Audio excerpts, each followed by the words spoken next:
and my faith is a full faith. And this is the essence of life and religion. The question is whether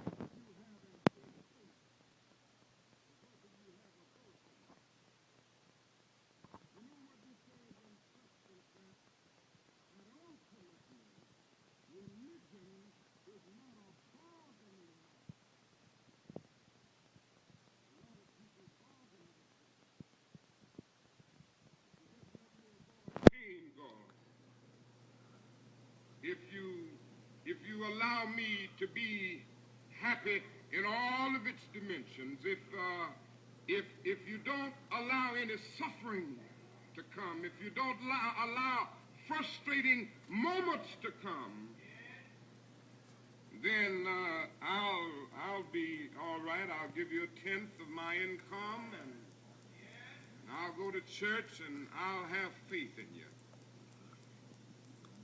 Religion is not a bargaining experience. It's not a commercial relationship. And you know, no great experience exists in the bargaining atmosphere. Think of friendship. Think of love. And think of marriage. These things are not based on if. They are based on though. And these great experiences are not based on a bargaining relationship, not an if faith, but a though faith. And I'm coming to my conclusion now. I want to say to you this morning, my friends, that somewhere along the way, you should discover something that's so dear, so precious to you, that is so eternally worthful that you will never give it up. You ought to discover some principle. You ought to have some great faith that grips you so much that you will never give it up. Somehow you go on and say, I know that the God that I worship is able to deliver me. But if not, I'm going on anyhow. I'm going to stand up for it anyway. What does this mean? It means in the final analysis, you do right not to avoid hell. If you're doing right merely to keep from going to something that traditional theology has called hell, then you are doing right. If you do right merely to go to a condition that theologians have called heaven, you are doing right. If you are doing right to avoid pain and to achieve happiness and pleasure, then you are doing right. Ultimately, you must do right because it's right to do right. You got to say, but if not. You must love ultimately because it's lovely to love. You must be just because it's right to be just.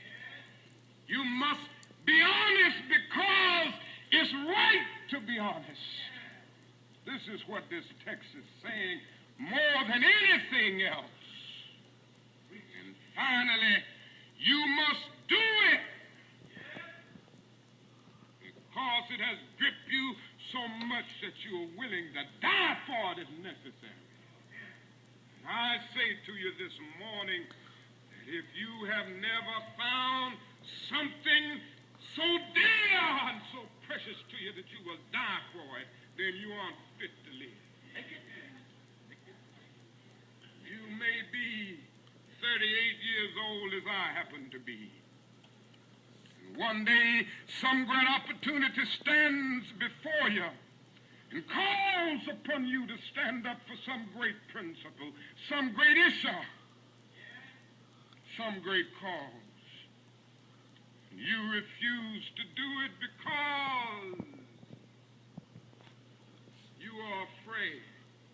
You refuse to do it because you want to live longer. You're afraid that you will lose your job, or you're afraid that you will be criticized, or that you will lose your popularity.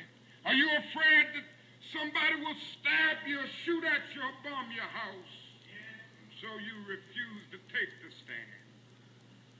Well, you may go on and live until you are 90, but you're just as dead at 38 as you would be at 90. And the cessation of breathing in your life is but the belated announcement of an earlier death of the spirit. You died when you refused to stand up for right.